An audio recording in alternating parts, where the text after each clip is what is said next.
No commodities. Ain't no time for commodities. We don't got no time to be commodities. We are brands. Maybe there's a how to grow your commodity channel on YouTube. Maybe. My name is Ed Howie, and this is Howie Grow a Brand. 1, 2, 3.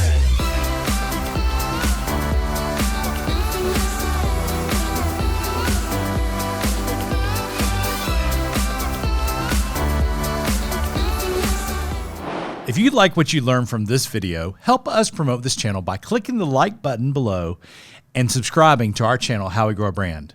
Ready to go? Let's get into today's chat. Okay, so here's the deal. How do I grow my brand?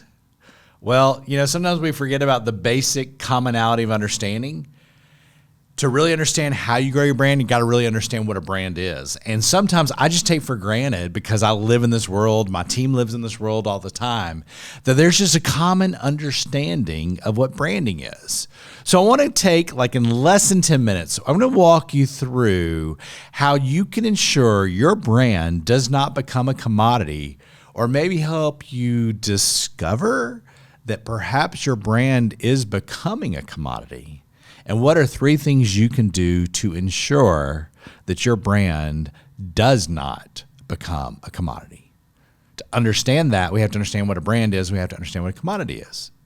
So let's get right to that. So what is a brand? Well, a brand is, people can get all cerebral and academic, and there's time for that. I do the same thing. But the basic understanding of a branding really comes back to branding. So there's 2 ranchers, same livestock, land, divided maybe by a fence, maybe by barbed wire. The cattle get mixed. How do you know which livestock is yours, especially when the breed is not distinguishable? Well, someone came up with the idea that if we take metal, we heat it up, and we burn our logo, our mark, our identity, our icon on the side of that livestock. When I look at things that look similar, I can distinguish between the 2 because of my mark. Now, that's the basic of branding, but that's just the functional definition of branding. If the only thing differentiating your cornflakes from someone else's cornflakes is the logo, let me tell you, you're not differentiated. You just have a different logo. So how do you become a brand? Well, you become a brand by not being a commodity. And to do that, you have to understand what a commodity is. So I'm going to give you the functional definition of a commodity. And this really just explains it totally. A commodity is a basic good used in commerce that is interchangeable with other goods of the same type. Let me read that again.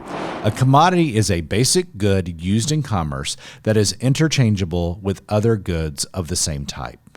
So just imagine with me, you're walking in to present your firm, your team, your product to the customer that you really want to sell it to. And you say, "Hi, my name is Ed, and I want to tell you about our basic good that is used in commerce that is interchangeable with other goods of the same type."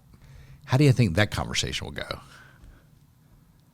What will happen is it is going to be totally a price decision. Lowest to the bottom wins. And there is a time and place and essentiality of commodities. But that's not what we're talking about here. This isn't how do I grow my commodity. This is how do I grow my brand. And the way you grow your brand is you make sure that you are not interchangeable. The best way to understand where you are on the brand continuum is to understand corn. And corn can be a commodity, and corn can be a super premium brand.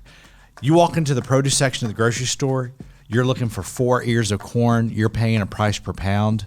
You don't know who the farmer is, probably. You don't necessarily know where it's grown, probably. You probably are trying to buy the same farmer's corn that you bought from 4 weeks ago. Probably don't even know that. It's all about, I need corn, I need it whole, and I need the cheapest price per pound, okay? That's a commodity. Brand is you walk over into the frozen section, and now that corn maybe is 79 cents a pound in the produce section. You go over to the frozen section, and you see that little pouch of Epicurean Silver Queen white corn, marinated or sauteed in olive oil, salt, and lemon in a microwavable bag that you can heat and serve from microwave to your table in 30 seconds or less. And it's 12 ounces, and you're paying $4.49 a pound because it's organic. Same core guts of an item. One's a commodity, one's a brand. Which do you want to be? How do you make sure that you're a brand and not a commodity, that you are not interchangeable with what your competition is offering? 3 things. One is contrast. When I look at my product, literally or figuratively, when your customers and prospects look at your product, literally and figuratively, do they see or feel anything different? So our B2I creative offices are intentionally designed with bold colors, with great lights, with great energy. Because every time, especially the first time, but oftentimes multiple times, when people walk in the door, they're ready to go, I love walking in your office. That is contrast. How many times do you really love walking in someone's office? Every element of your business either magnifies or detracts from your brand. What must be present in your brand is contrast, because without contrast, you're what? You're interchangeable. Second, a brand is remarkable. Remarkable. A brand is worthy of attention. A commodity, you literally grab it off the shelf, put it in your cart, and just know, I've got corn. A brand is, oh my gosh, where is what we had last week? There it is. A lot of times you don't even look at the price. You just make sure they have it in stock. Now, we use a lot of grocery store examples here at Howie Grow a Brand, and that is intentional because that is the universal language of commerce that can be translated to your financial services business, your real estate company, your network marketing firm, agency group. It's all the same thing. It's just transferable. So do people just grab what you do and just throw it in and just, I got it? Or are they looking for you? Are they hunting for you?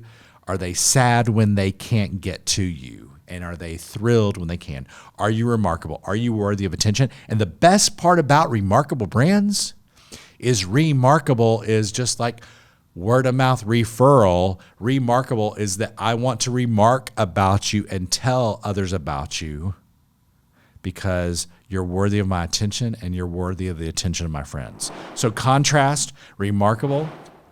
And you should know the answer to the third one by now. The best way to ensure that you're a brand, not commodity, is to woo your customers and to woo your team. And that is to win them over and over again. The way that you woo is you make sure that your brand is first well orchestrated, that you are actually delivering the right kind of fancy corn in the pouch that's frozen for $4.49 for 12 ounces. You got to have the right product idea, and there's got to be enough people that want it. So your brand has to be first well orchestrated. Second is your brand has to be well operationalized. It actually has to deliver on the excellence that you are telling me you're going to give me. You actually have to deliver. You have to actually make it happen. If B2I Creative says we're going to be brilliant, we have to have a system in place to ensure that we are brilliant for those we serve. What is it you're telling people that you're going to do? That's the orchestration. Operationalize is doing it. It is actually making it happen. And you know the third O is well optimized. And that is best defined as repeatable excellence, meaning that you have set yourself apart. You have generated an environment, an experience, a product, a service that is remarkable, meaning it is worthy of attention, and you do it over and over and over again consistently. Because if you can't do it over and over again consistently, it is not true. It is not real. It is a wish. It is a hope. It is a desire. It is not a true brand. Because a true brand remains true to itself over and over and over again. And when you do that, you woo those you serve. You win them over and over and over again. And therefore, you are truly remarkable. You are truly differentiated. And you definitely are not interchangeable. Because interchangeability is not the way to grow a brand. Winning others over and over, woo, that is how you grow a brand. I hope this helps and inspires your day. If any of this works on your business this week, I'd love to hear about it in the comments, or please message me directly. Can't wait to see what we chat about on the next episode. We'll see you soon.